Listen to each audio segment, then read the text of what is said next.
laakiin adi maxaa ku diiday waxa Kenyaanka kale ay raadinayaan inaad raadiso ducfinimo way taa oo kale ma fiicno ma sameyn hayno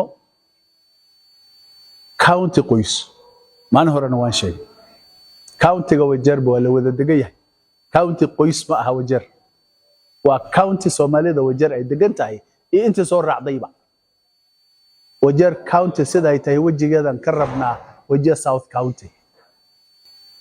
Wajeer South kelina wax ma raadin haysee wadanka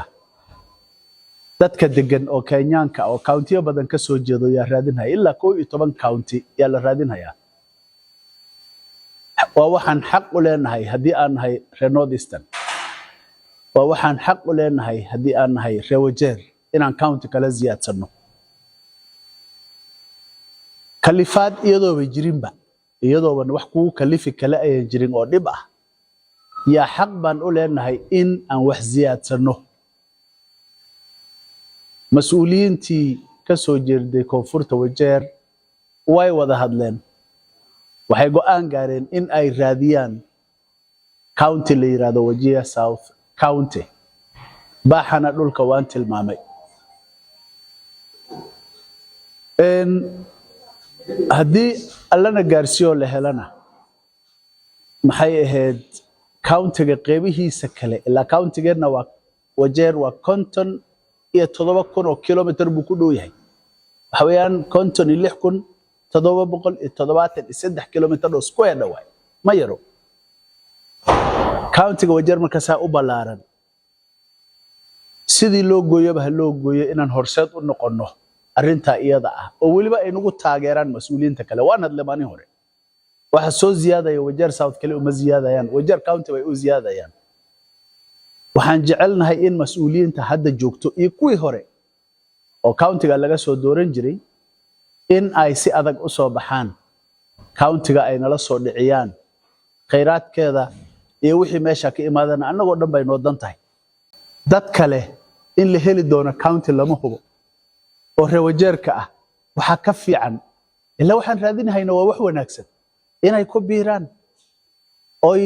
wax ka qayb qaataan helid iyo wayte Ilaahay bay la taalaa Soomaa Ilaahay bay la taalaa laakiin inaan dadaal muujino way naga go'on tahay annaga oo la raadiyo county-ga asaga kuwa Wajeer oo mas'uuliyiintana hore baan u sheegay waa walaalaheen wax dhibana ma dhex yaalaan daaq iyo degin baan qaybsanaa Wajeer dad dhan ba iska leh hadii North County laga dhigo waan ogolnahay maanta oo iska daa Wajeer South hadan county kale raadin karno oo Wajeer East iyo Wajeer North aan Wajeer loo sii qaybin karo oo county kale ay noqon karto annaga inoo faa'iido tahay marka dad yar waaye dadka hadda aragtada qabo macnaha lama heli doono hadda waa la heliba kuma dhahayo iyo lama waynayo laakiin adi maxaa ku diiday waxa Kenyaanka kale ay raadinayaan inaad raadiso ducfinimo way taa oo kale ma fiicno laakiin waa shakhsiyaad mas'uuliyiinta Wajeer waan aragnay in badan waxay ka qabaan male waxay Wajeer inay u soo ziyaadaan dad culus way mas'uuliyiinta Wajeer ka soo jeedo in badan waa dad Soomaaliyeed marka waxaan filayaa inay taageeri doonaan insha Allah Wajeer taariikh wanaagsan bay lahayd gobolka markii la yiraahdo North Eastern taariikhda ay lahayd waa maxay waxay lahayd taariikh niyasami ah Soomaalinimo ah isjecel ah qoys aan la sheegaynin bay yaa ku soo barbaarnay annaga maantana qoys baa ya aad uga dhex muuqda hal la joojiyaan la sheekada qoyska Soomaalinimo waxay ku dhaanta male hadii jilib iyo qoys ay wax tari Soomaali weyntii hooyada u ahayd Soomaali yaa ku burburtay hana laga joojiyo